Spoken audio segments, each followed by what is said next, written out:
আসসালামু আলাইকুম।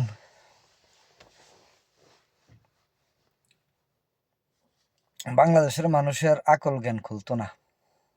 এটার মেন কারণ হইছে চা দোকান। ৫০০ টাকা। যে দেশের মানুষ ৫০০ টাকায় বুট বিক্রি করে দেয়, ওই দেশ পরিবর্তন হয়ে যাব, ওই দেশ এই করে ফেলবো, ওই দেশ এই করে ফেলবো, আমার বিশ্বাস হয় না। আমার মনে হয় প্রবাসীরা অনেক অনেক বেশি ভূমিকা পালন করতে হইব আরো।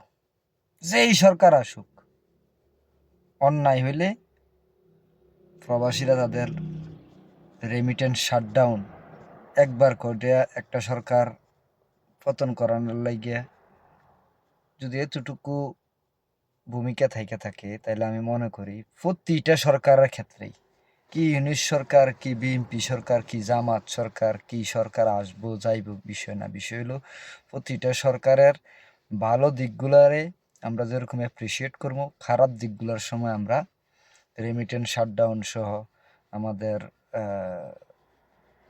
চূড়ান্ত বিরোধিতার যে পর্যায়টা আছে সে ব্যাপারে অনেক বেশি ভূমিকা পালন করতে হবে বলে আমি মনে করি। সো প্রবাসীরা, আমি নিজে একজন প্রবাসী, এই জায়গা থেকে বলি প্রবাসীদের বিচার ভালো। তার কারণ হচ্ছে তারা বাংলাদেশে বসবাস করে না, তারা যেই দেশে বসবাস করে, সৌদি আরব, দুবাই, কাতার, মিডিল ইস্টের সবগুলা দেশ, আমেরিকা, সারা পৃথিবীব্যাপী বাংলাদেশিরা আছে, থাকেন। সবগুলা দেশই আমার মনে হয় বাংলাদেশের মানুষের থেকে, বাংলাদেশের পলিটিক্সের থেকে বেটার। তো তারা বুঝেন, তারা খুব ভালোভাবে বুঝেন কোনটা করলে ভালো হইব, কোনটা করলে খারাপ হইব। সো আমি আহ্বান জানাবো আমাদের প্রবাসী ভাইদেরকে,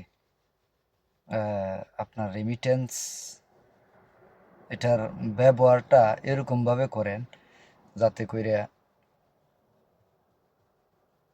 ভালো কোনো কিছুর করতে দেশের সরকার, রাজনীতিবিদরা